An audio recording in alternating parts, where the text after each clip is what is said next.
Kemudian para sahabat bertanya, ya Rasulullah, mata dzalik? Kapan itu akan terjadi ya Rasulullah? Nabi SAW mengatakan, idza dhaharal ma'azif wal qainayat, ketika sudah tersebar alat-alat musik dan tersebarnya biduan-biduan wanita yang bernyanyi, di situ akan datang bala dan musibah dari Allah Subhanahu wa taala. Ini perkara khilaf. Musik itu khilaf para ulama.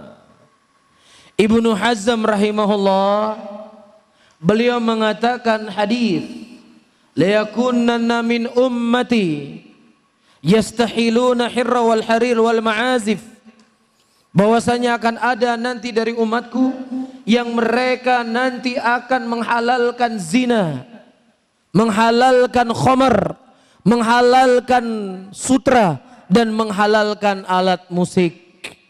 Ini hadis didoifkan oleh Ibnu Hazm. Masya Allah, ini kelihatan bijak, kelihatan ilmiah. Dinukilkan pendapat para ulama Ibnu Hazm.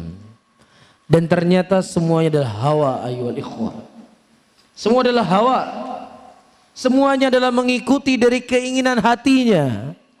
Coba kalau dia ingin benar-benar ingin memahami, mempelajari, kenapa Ibnu Hazm mendoifkan hadis ini? Pertama, hadis ini diriwayatkan oleh Bukhari dalam sahihnya.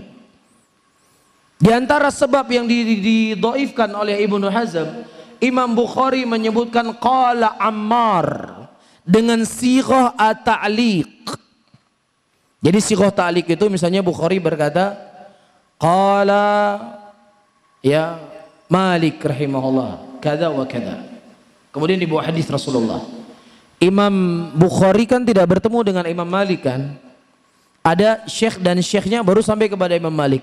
Berarti hadis ini terputus, munqati namanya, terputus. Nah begitu juga tentang hadis musik. Di situ Imam Bukhari menyebutkan qala. Kata Ibnu Hazm, ini menjadi sebab dhaif. Tunggu dulu Mas. Kalau seandainya Ibnu Hazm tahu kalau Ammar ini adalah gurunya Bukhari, kalau kita membaca terjemah dari guru-guru Bukhari, inilah termasuk dari guru Bukhari.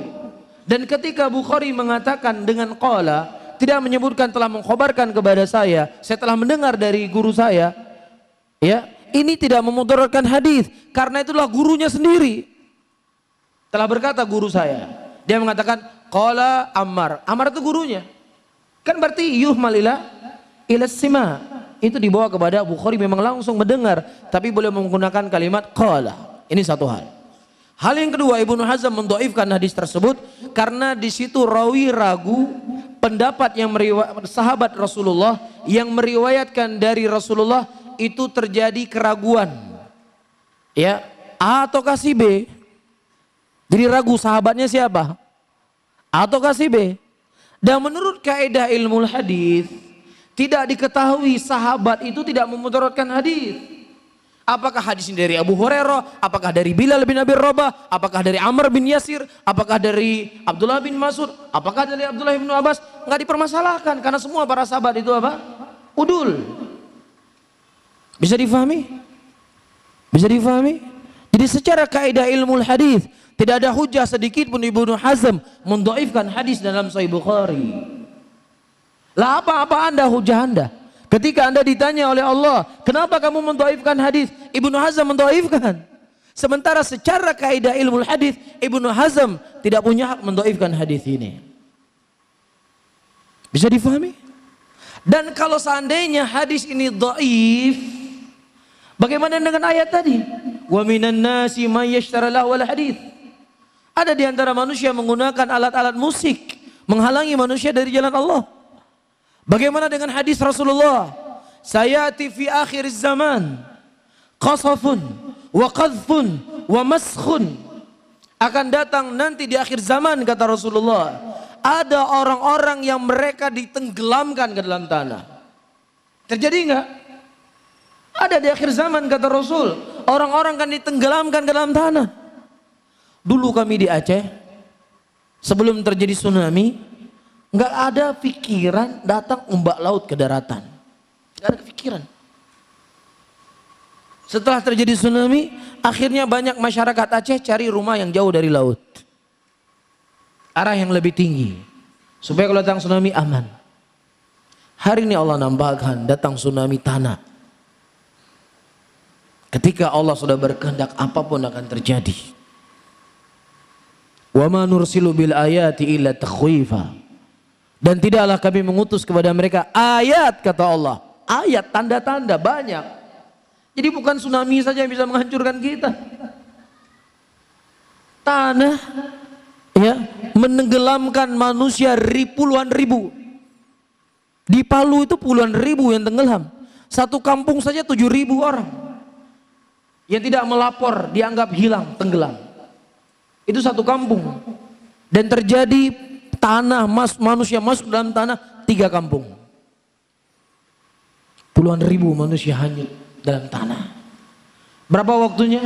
Tidak sampai 1 menit, 38 detik. Tidak sampai 1 menit, 38 detik. Telah dikhobar kalau Rasulullah kejadian hari ini ribuan tahun yang lalu. Iya, khosofun wa kathfun, orang akan diazab dengan dilempari batu. Wa maskhun, dan wajah mereka akan diubah-ubah dengan rupa-rupa yang jelek, kata Rasulullah. Kemudian para sahabat bertanya, ya Rasulullah, mata dzalik, kapan itu akan terjadi ya Rasulullah? Nabi SAW mengatakan, idza dhaharal ma'azif wal qainayat, ketika sudah tersebar alat-alat musik dan tersebarnya biduan-biduan wanita yang bernyanyi, di situ akan datang bala dan musibah dari Allah Subhanahu wa taala.